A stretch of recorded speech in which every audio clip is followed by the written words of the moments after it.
So, of course, it was a big honor to receive this prize, and this is an idea that derives from my past work on the effect of cultural differences. In previous work, we were looking at how parties that differ more in their culture contract and on bank loans. And basically what we found is that this was increasing the cost of capital and so on for firms. And then we thought, well, this might be a very nice experiment to look at how boards work.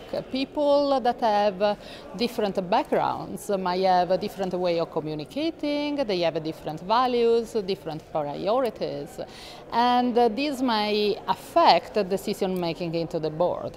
So this is the way in which we came to ask this question, and the boards of listed companies are a very good environment to ask these issues. Why? Well, first of all, we know the names of the directors, and there is actually a large literature in genetics, healthcare, and so on, that starting from last names enables us to back up the ancestry of the directors. We know that the ancestry is related to culture, also because some studies in macroeconomics relate culture to genes. So this is clearly a characteristic that is transmitted between generations. So basically we take US-listed companies that differ greatly in the diversity, in the ancestral diversity of the directors, and we ask how the ancestral diversity is related to decision making. The first aspect that we look at is, of course, how the valuation of this company varies. So we look at stock price volatility. And what we find is that, well, companies with more diverse directors tend to have a more volatile performance, meaning that their profits have a larger support. These companies are more often likely to do either very well or very badly. And then we try to understand why. So we look at how these boards work.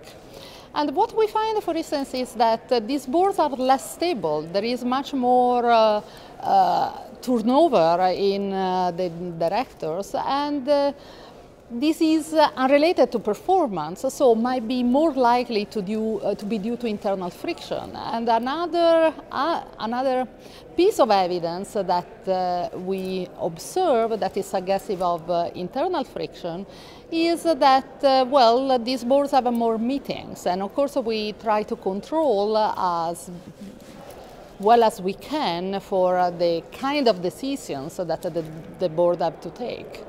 So basically, these boards have a high level of frictions, but diversity is also good because, well, there is this very high level of performance for firms with diverse boards. And indeed, we find that these companies are less conventional. Their strategies conform less with the ones of the industry peer. They do more patents. Their patents are more highly cited. And they are less predictable by analysts. So we find analysts make more errors, but there is no evidence that the companies are more complex. The analysts agree on the prediction, but the predictions seem to be less accurate. So, and we attribute this to the originality and relative unpredictability of this diverse board decision process.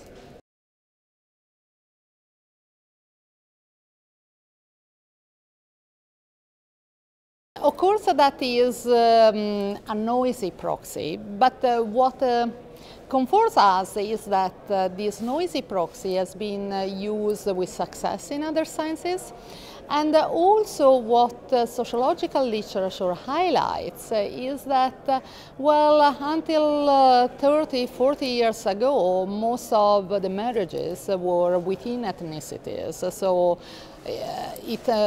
children of Italian immigrants were marrying other children of Italian immigrants. So although there is noise, this noise is unlikely to could be big enough to make our study uninformative. Also, the way in which we look at it is that from a statistical point of view, noise is disruptive if noise can be correlated with an alternative explanation.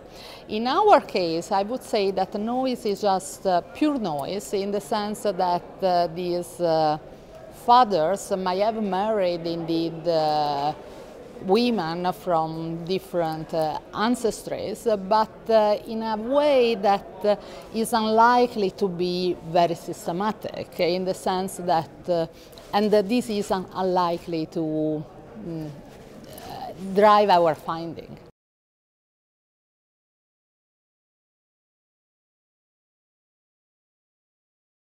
So this is some other findings of these studies are on the descriptive side, because of course diversity is has very different aspects. It's not only ancestries, but it regards education, industry experience, and also gender. And when we look at these different measures of diversities, actually from a statistical point of view, ancestral diversity seems to be the largest driver of differences in diversity between boards in the United States. And the reason is that these boards are dominated by people of English origin. And then they deviate from that benchmark because sometimes there are people with different origins, and this is to different extent. Now, what about women? Well, we are talking about variation. And women in US boards are very few, but all US boards try to have one or two women. So I guess that's why it's very difficult to do statistical analysis in that respect.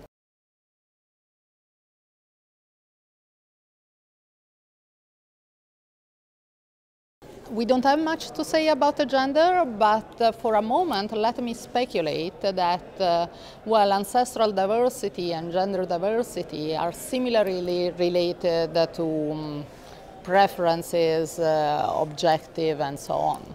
What our paper is suggesting is not that diversity is bad. It's suggesting that diversity increases volatilities. There are more very good outcomes and more very bad outcomes. Some of these very good outcomes are through innovation.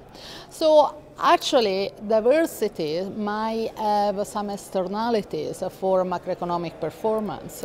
So I think that our paper helps to highlight how diversity works, but doesn't say that diversity is actually bad. There are costs and benefits, and yes.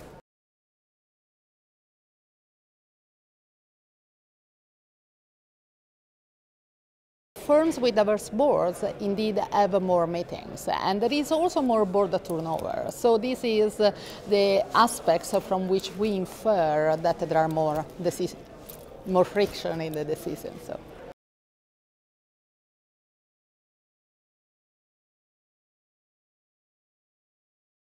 Some of the projects I am currently working on is, for instance, the paper I presented here, in which again, we go against the widely held view that the short-term investors are always bad, and we show that when there are large shocks to competition, for instance, because well, there are some large drops in tariff that allow imports from low-cost country, having short-term investors on board is actually good for firms, because firms with more short-term investors restructure faster and maintain a comparative advantage in the long run. And we think that these results are important for, well, avoiding zombie firms in Japan as well as in Europe, even though for data availability we continue to work on US data.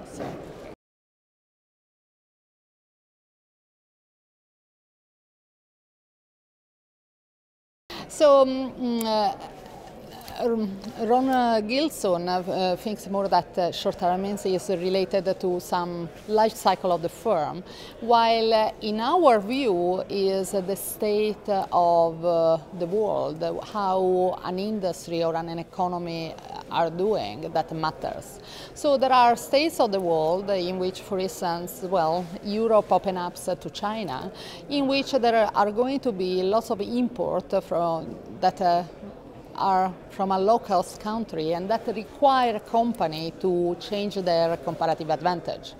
And what we show is that the companies with relatively more short-term investors are better and faster in adapting to the new state of the world, meaning that, well, they try to differentiate their product, they try to change their executive team in a way that appears to produce better performance in the long term and also higher employment, because firms with long-term investors seem to cut employment more when they have to compete with low-cost countries. And we think that these states of the world are currently very important, for instance, for Europe as well as for countries like Japan. And so short-term investors shouldn't be demonized. But said that, we are not saying that the short-term investors are the only good ones. Also long-term investors are good in some states of the world.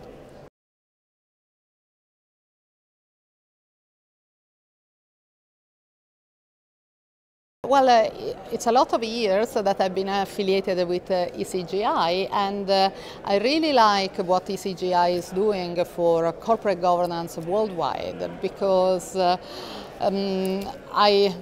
we can hear about corporate governance from Korean, Japanese, European, US investors, and this has been a terrific environment to develop my research agenda in corporate governance.